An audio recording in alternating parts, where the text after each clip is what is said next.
자, 여러분 10주차 됐습니다. 10주차 됐는데 오늘은 지난 시간에 선박 수배에 대해서 우리가 잠깐 조금 설명이 부족했었죠, 여러분. 그래서 선박 수배에 대해서 좀 얘기를 하고 그다음에 하겠습니다.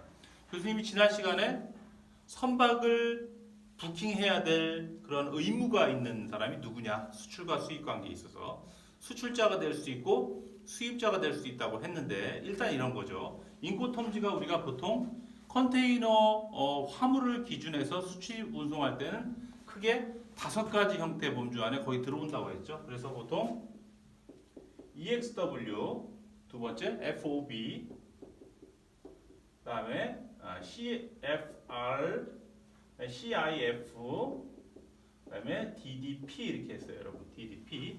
그렇죠?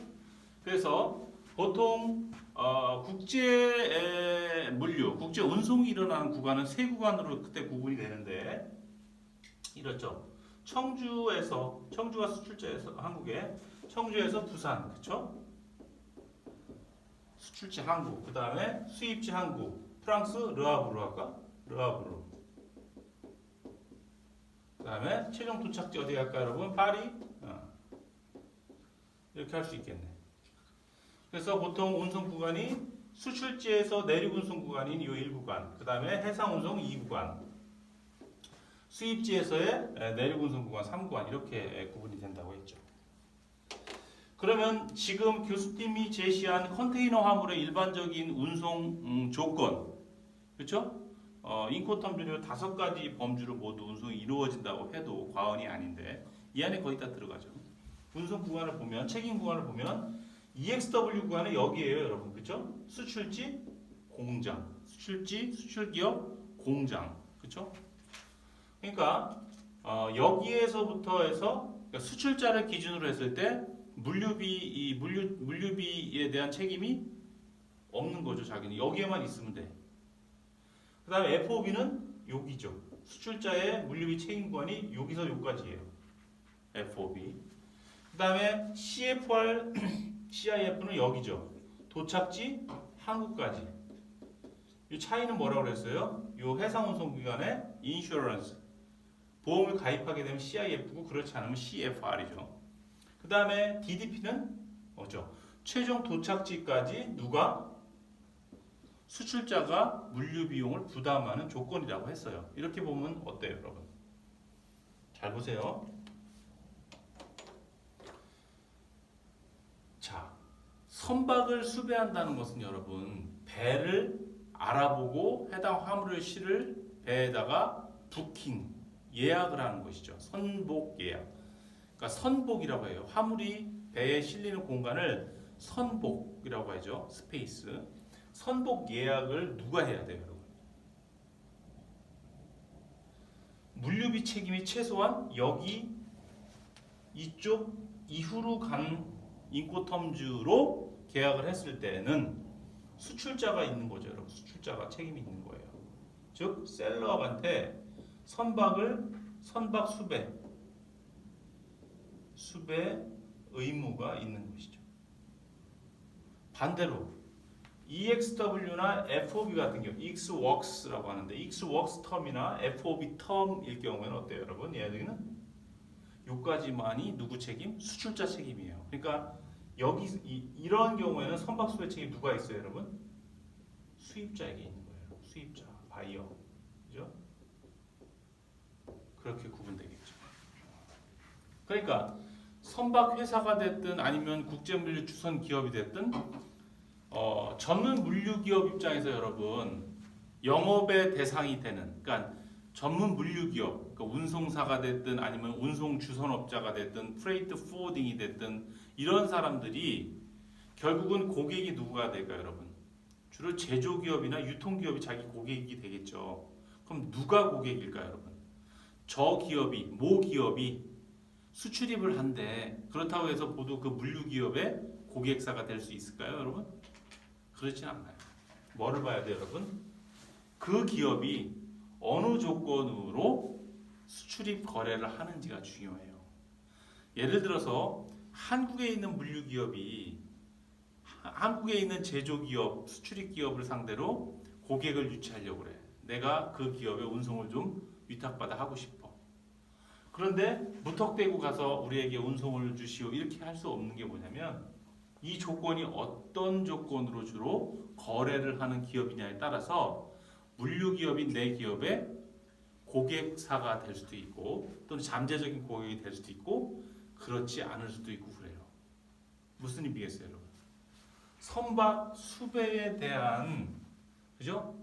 권한이 선박 수배에 대한 의무가 누구한테 있어야 돼요, 여러분? 최소한 수출자에게 있어야지만이 한국에 있는 이 물류기업이 그 기업이 고객이 될 수 있는 거예요. 자, 다시 설명할게요. 예를 들어서 한국에 있는 수출기업이 있다고 해서 물류기업이 가서 이렇게 영업활동을 열심히 했는데 수출기업에서 그러는 거예요. 저희는 프랑스를 상대로 해서 주로 익스웍스 텀 FOB 거래를 합니다. 그럼 어떻게 될까요, 여러분? 그 영업을 헛한 거예요. 헛. 이쪽 수출기업 내가 열심히 우리 기업에 대해서 홍보하고 마케팅하고 했던 게 아무 소용이 없는 거야. 왜냐하면 이 거래로 계약을 하게 됐을 경우에는 반대편인 이쪽 프랑스에 있는 수입자가 모든 선박을 수배하고 운송하는 그런 책임을 다 갖고 있어요. 다만 다 끝난 상태에서 여기서 여기까지의 물류 비용만 별도로 수입자가 수출자한테 청구해서 받아내는 거죠. 여기서부터 여기까지는 누가 지정한 운송업자가 움직이냐면 수입자가 지정한 물류업자가 갈 수밖에 없어요. 왜냐하면 선박 수배권이라는 것은 선박을 수입자가 이렇게 부킹을 하는 순간 그 내륙 운송하는 컨테이너도 그 부킹된 선사에 트레일러가 나가서 이렇게 컨테이너에 실어 오는 개념이기 때문에 이건 수출 기업은 어때요, 여러분? 물류 비용에 대한 부담을 하고 물류 업체를 선정하고 운송사를 선택할 수 있는 권리가 없는 것이죠. 의무가 없는 것이죠.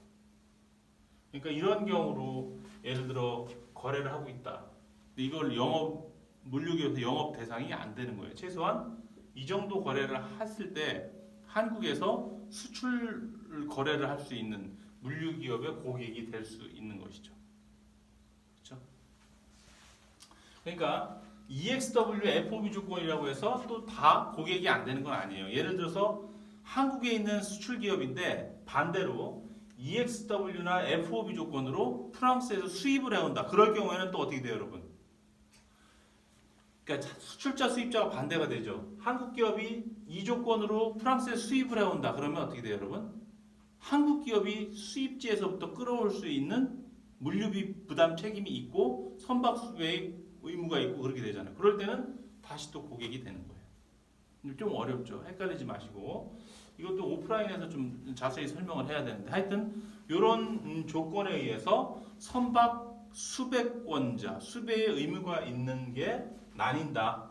수입자가 될 수 있고 수출자가 될 수도 있는데 물류기업 입장에서는 이러한 수입자, 수출자가 누가 선박 수배의 권리가 있는지, 의무가 있는지에 따라서 영업의 대상, 그다음 마케팅의 대상이 달라질 수 있다. 이렇게 보시면 돼요. 자, 이 정도까지 하고 오늘은 주된 강의 내용이 뭐냐면 여러분 국제물류 그리고 국제운송과 관련해서 운송 업무를 하면서 필요한 서류에 대해서 좀 설명을 할까 합니다. 이것도 굉장히 좀 전문성이 있는 분야인데 오프라인에서 하면 이 서류만 갖고도 한 3시간 이상을 해야 되는데 우리 지금 인터넷 강좌로 해서 동영상으로 해서 20-30분 내에 끝난다는 건 좀 어려움이 있죠. 그래서 이 서류문은 10주차 지금 이 강좌하고 다음 주차 11주차까지 해서 서류를 간략하게 그죠? 아주 간략하게나마 마무리하는 걸로 그렇게 하는데 중요한 서류 위주로 해서 여러분들이 좀 이해하기 쉽게끔 수출입 운송이 시작되는 것부터 해서 같이 연계해서 어떤 서류가 어느 시점에 필요한지를 아주 개략적으로 큰 틀에서만 좀 여러분께 지식을 좀 전달하고자 합니다. 일단 여러분 물류는 언제 일어나요, 여러분? 그렇죠? 바이어와 셀러 사이에 매매 계약이 일어나야 돼요. 우선 그걸 우리가 첫 시간에 뭐라고 그랬어요? 상류가 일어난다 그랬죠. 상류가 일어나고 나서 그에 대한 순차적인 개념으로 물리적인 공간에 실제 매매 계약의 대상인 화물이 이제 물리적인 공간을 움직이게 되는 거죠. 피지컬 디스트리뷰션이 일어나는 그런 것이 물류인데, 그렇죠? 일단은 매매 계약이 성사되고, 그죠? 어느 제품을 얼마만큼을 언제까지 구매할 것인지가 결정되고, 그죠? 그 다음에 수입 국제 간의 거래는 뭐가 결정이 돼야 돼요, 여러분? 물류비에 대한 내용이 나오죠. 그게 바로 아까 인코텀주로 결정이 되는 거죠. 국제 간에 굉장히 정형화된 거래 조건을 선택을 하게 되는 것이죠. 그러한 정형화된 거래 조건에 맞추어서 거기에 필요한 그렇죠? 운송 절차가 진행되고 필요한 서류가 발생을 하게 되겠죠.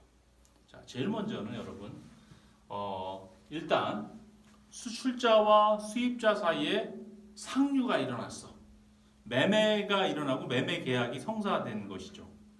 그래서 한국에 있는 수출자가 프랑스로 수출을 해야 되는 거예요. 그런 상황이면 어떻게 될까, 여러분? 우리 제조기업에서 물류에 대한 어떤 그 전문성이 없겠죠. 이제 제조기업은 제조에 특화돼서 해당 제품을 잘 만드는 것에 이제 집중을 하게 되다 보니까 거래가 성사된 이후에 국제 운송, 국제 물류와 같은 그런 또 다른 운송 서비스 영역은 그것만 전문적으로 업으로 하고 있는 물류기업에게 위탁할 수밖에 없게 되는 거죠. 물류기업에게 전화를 하겠죠. 저희가 이러이러한 거래 조건에 이러이러한 국가로 언제까지 얼마만큼을 이렇게 운송을 해야 되는데 좀 어느 정도 비용이 나올지 전반적인 견적을 좀 주세요. 이렇게 견적 의뢰를 하겠죠. 그때 필요한 서류가 있는데 그게 뭐냐면은 제일 먼저 첫 번째 제조기업에서 전문 운송 물류기업에게 국제 운송에 필요한 비용 산정을 요구를 하는 거예요. 한국에 있는 청주에서 컨테이너 한 대를 프랑스 파리까지 DDP 조건에 CIF 조건에 CFR 조건에 수출 운송을 하는 데 있어서 어느 비용이 얼마만큼 들까요? 이렇게 묻겠죠. 그러면 그냥 제조기업이 물류기업한테 그냥 물어볼 수는 없잖아요. 어느 화물이 얼마만큼이 어떠한 조건으로 가야 되는지 그게 서류가 좀 있어야 되겠죠. 그게 어떠한 포장으로 몇 개씩 되어 있는지서부터 해서 거기에 따라서 그렇죠. 운송 적재 공간이 달라질 수 있고 적합한 선박이 달라질 수 있고 그렇게 되는 거니까. 그래서 그때 필요한 것을 보통 우리가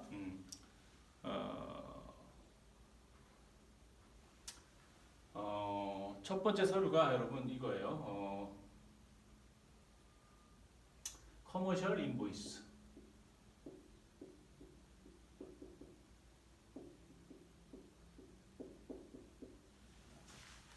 커머셜 인보이스. 우리말로는 보통 상업 송장 정도 얘기하겠네요. 상업 송장. 두 번째 패킹 리스트.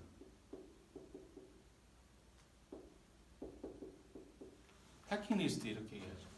우리말로는 포장 명세서 정도 되겠네. 자, 요게 첫 번째 중요한 두 개의 서류인데 요 두 개의 서류가 있어야지만이 여러분 물류기업에서 운송비 산정도 할 수 있고 그다음에 선사나 항공사에 선적 의뢰도 할 수 있고 하여튼 국제 운송 물류를 하는 데 있어서 가격, 비용 그다음에 뭐 운송 수단 선정, 루트 선정이 가장 기본이 되는 것이 이 두 개 서류예요. 이것서부터 시작하는 거죠. 그래서 그렇게 해서 이제 요거의 용도는 뭐냐면 여러분 우선 서류 용도를 보면 이거는 해당 운송 화물에 대한 value 가치를 나타낸 거예요. 이 화물이 어떠한 품목이고 그죠? 어떠한 품목의 수량이 어느 정도 되는 화물인데 가치는 얼마다. 이게 총 10억 원어치다. 1억 원어치다. 아니면 뭐 몇천만 원어치다. 그래서 이 화물의 가치를 얘기해 주는 거예요. 품목과 수량과 가치, 그죠? 이 정도 가치가 되는 그러한 재화야 이렇게 되는 거죠. 그 다음에 이 패킹 리스트라고 하는 포장 문서에서는 이러한 가치를 가진 이 화물이 어떻게 포장이 되어 있는지 얘기하는 거예요. 포장이 어떻게, 어떤 형태, 포장 형태, 수량, 그다음에 중량, 이게 나오는 거죠. 자, 이런 가치를 화물인데 포장이 박스로 돼 있다, 아니면 팔레트로 돼 있다, 아니면은 뭐 마대 포장으로 되어 있다, 뭐 케이지에 들어 있다, 이런 포장 형태를 이야기해주고 있고, 그 다음에 그런 포장 형태로 된 화물이 몇 개다, 100개다, 20개다, 30개다, 10개다, 몇 개로 되어 있고, 중량, 그 중량은 개당 몇 킬로고 10개이기 때문에 총 그로스 웨이트는 몇 킬로고, 이런 것들을 알려주는 게 포장 명세서입니다. 그래서 제조기업에서 전문 물류기업에 운송에 필요한 물류비를 산정하기 위해서는 이 두 가지 서류를 가지고 의뢰를 해줘야 돼요. 그래서 일반적으로 제조업에서 이거 커머셜 인보이스와 패킹 리스트를 갖고 의뢰를 하는 게 일반적이고요, 여러분. 조금 그 제조기업에 물류 전문 부서가 있다, 또는 수출입 사업부가 있다, 국제 사업부가 있다. 그래서 조금 물류 쪽에 전문성이 있는 직원들을 데리고 있다, 그렇게 되면 이걸 묶어서 여러분 한꺼번에 묶어서 표지를 씌워서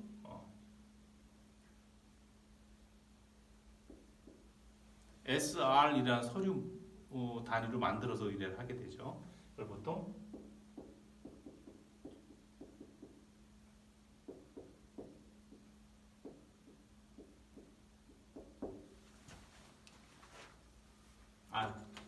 잘못됐네. 요거 shipping 느낌 SR이 아니라 freight,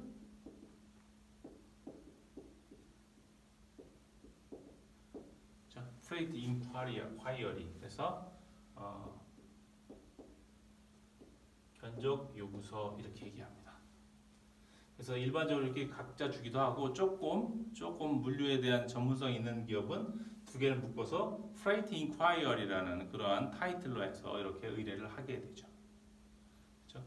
그 다음에 이거를 이제 물류 기업에서 접수를 하면, 물류 주선 기업 보통 Freight Forwarding 또는 Freight Forwarder가 접수를 하게 되면, 이 포워더들은 선사나 항공사, 해운 선사나 항공사에 또다시 이렇게 의뢰를 해서 서류를 발급하게 되는 절차를 갖추게 되죠. 여기서부터 또 이제 맥락이 이어져야 되니까 우리가 강의를 다음 시간에 연속해서 이 문제를 갖고서 할 수 있도록 그렇게 합시다. 자, 오늘은 여기서 강의를 마치겠습니다. 자, 다음 시간에 서류를 갖고 여러분 다시 자세하게 알아볼 수 있도록 그렇게 합시다. 수고했습니다.